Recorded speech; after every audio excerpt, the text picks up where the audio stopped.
Hello guys, this is Brian Wintz of UB Fits, and today what we're going to be going over is part 2 of how to deadlift.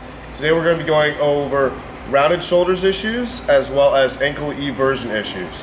So a rounded shoulder issue that is very common when you deadlift is when you deadlift, you might set up properly, everything's right, but then once you bring it up, it starts to cat and round. Right? And then you might still be able to get up here, right? And then you come down, but then you start noticing that those shoulders just start to round a little bit. You'll see that roundness of the back, also known as a cat.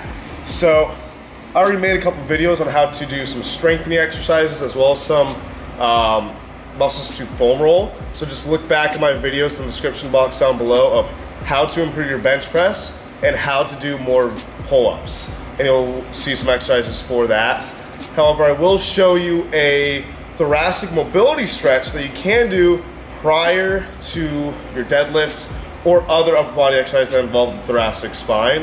And what you're going to do is you're going to lay down face first. You're going to have your arms slightly out, slightly out, and your feet slightly out. And then what you're going to do is you're going to bring your knee up and bent. And then you're going to keep that knee there while driving. So if you bring your right knee up, you're going to drive your right hand and shoulder back while keeping that right knee down. You're going to try to actively push that out and open that up. Squeeze the shoulder blades together. You're going to hold that for about 2 to 5 seconds. And then you're going to come back down, straighten out that right leg. Now bring out your left knee and then bring and pull your left shoulder back and hold that for about 2 to 5 seconds.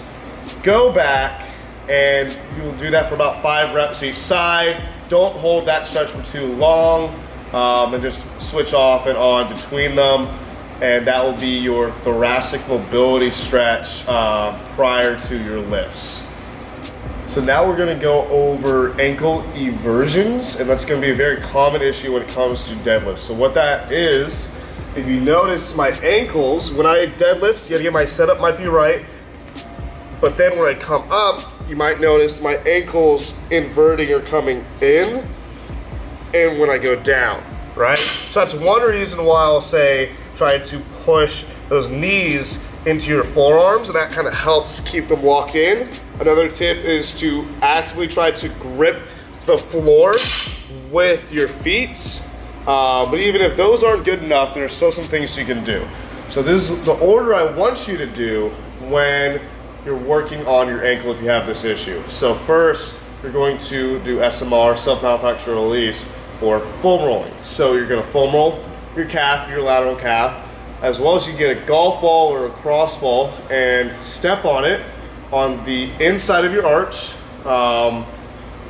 Roll around there, try to grip it, and then you can also do it on the center of your foot. Yeah, again, roll around over there and try to grip it with your foot. Just make sure you're not on any bones. Now, after that, do some dynamic stretches. So that could be things like your hamstring walk.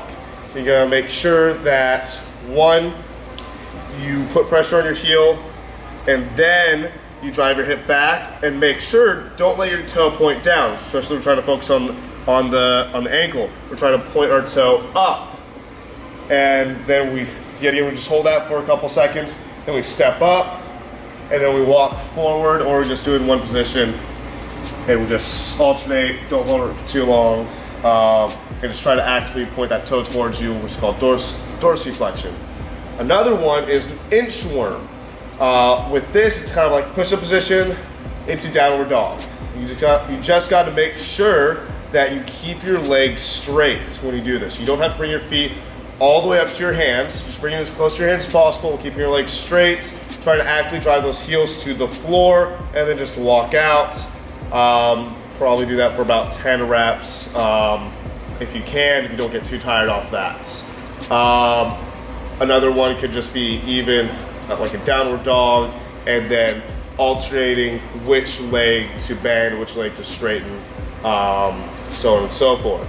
Then after that, we work on mobilization. So you're gonna need a box and a light resistance band. You're gonna set up the box, you're gonna anchor the resistance band to something lower than the box, and then you're going to put the band around your ankle. You're going to step then on the box with that 1 foot where the ankle's around. You're going to be in this kind of like runner's lunge position. You're going to want to do this either barefoot or with socks so that you can see where your arch is. So you don't want your arch opening up, and you don't want your heel coming off the box when you're doing this. You're going to pulsate the knee above the ankle to just slightly forward from it. Again, making sure not to go too much, that your heel comes off. You do that for about 15, 20 reps. Then you're going to turn around. So now you're going to face where you're anchoring the bands. And you're going to do the same idea, making sure that your ankle doesn't collapse, but your ankle doesn't open up either too much. It's a nice position where your natural arch comes from. And same thing, knee above the ankle to slightly forward. You're just going to pulsate that, making sure the heel doesn't come off. And you're at that 15 to 20 reps, and then you're going to switch sides. After mobilization, then what we're going to do is we're going to work on some stabilization or activation. And that can be something as simple as just standing one leg in place. That kind of gets boring, so what I like to do and what I do for my clients is I'll have them stand in place and I'll have them toss a tennis ball against a wall, and they'll do that for reps, and then depending on how good they are with that, make that more challenging, either having them do opposite hands or having them reset if their foot touches the ground. So you could even do that if your ankle everts or has an eversion when you deadlift. So I hope that was informational for you. I hope you guys are able to take away information if you have a rounded shoulder when you deadlift, or if your ankles everts, and hope now you know how to properly correct those issues for when you deadlift. Thank you so much. Next video is going to be part 3 of how to deadlift, and we're going to go over the hips, which is the biggest issue. I made sure to save the best one for last. There's going to be a lot to go over with that. Hope you guys enjoyed that video. I hope you guys enjoyed this video. Make sure to like and subscribe. And if you have any questions, make sure to leave that in the comment section down below. Thank you so much. This has been Brian Wentz from UB Fit.